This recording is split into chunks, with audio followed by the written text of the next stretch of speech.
Hey guys, Todd Knapp from Envision Technology Advisors here with Jay Longley. How are you?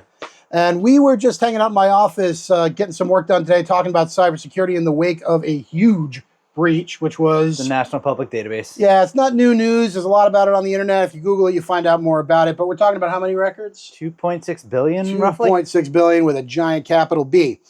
So we're going to cook some burgers here because we got a little hungry. It's going to take about 4 minutes, and we thought we would tell you what we think about when we see that kind of breach. So let's get started. Get these down. They look good. And throw that on there. All right. So, Jay, you and I are in IT. We're in the business of security. We're in the business of protecting ourselves. I don't know about you. The first thing I think about in the wake of a breach are my friends and my family who maybe aren't as technical and aren't as prepared as we are, right? Absolutely. So when you are trying to react to the kind of news that's here and you talk to family about it, what are the things that you tell them they need to be doing? The first things that I make sure of is my family is secured with their credit, right? Credit is locked and frozen, not just for myself. I want my parents to be set. I want my family to be set, my kids to be set, right? Beyond that, we start looking at credit cards. Every single transaction on one of my credit cards that I have, whether it's $1 or more, I get a text message so I can see if something's going on there, right? And then beyond that, you know, personally, I like to start diving into my passwords, ensuring my identity management is set, and then, you know, taking the steps there to appropriately. Yeah, I'm the same way. And I think that last one is the trick, right?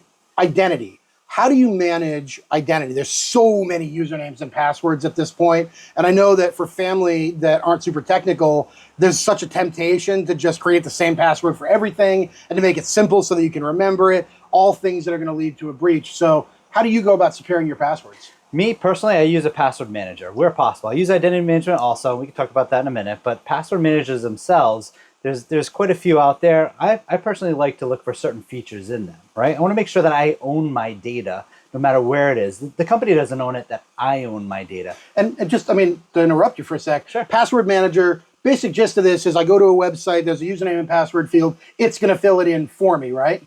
Absolutely, yep. And it has to be cross-platform too. Right. One of the big features, I want it to work on my iPhone. I want it to work on an Android. I want it to work on my computer. I want it to work cross-platform no matter what I'm using on. And it's time to flip the burgers. Yeah, sure it is. So I agree with you. I want the same exact things out of a password manager. And when I think about, you know, that piece you said of wanting the identity under your control, I think that's a big deal.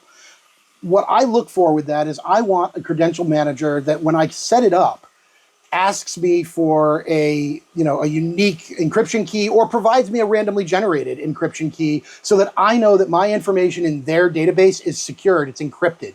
Even the developers at that company can't gain access to my credential. That way, if they get hacked, I don't go along for the ride. Absolutely. What else do you look for in one? I like to have the feature where it monitors the dark web, or the company monitors the dark web, and if it finds one of the passwords that I'm using in a breach, I'm going to get alerted to it so that way I can action on it before it becomes a problem for me. How about you? Yeah, I like that too. And I hear people sometimes say, well, like, all right, what am I going to do if I get notified that something I had was breached? You're going to change the credential. Yeah. Or cancel the service and go to a service that supports either passkeys or centralized identity. Yep, absolutely. Tell them about centralized identity real quick.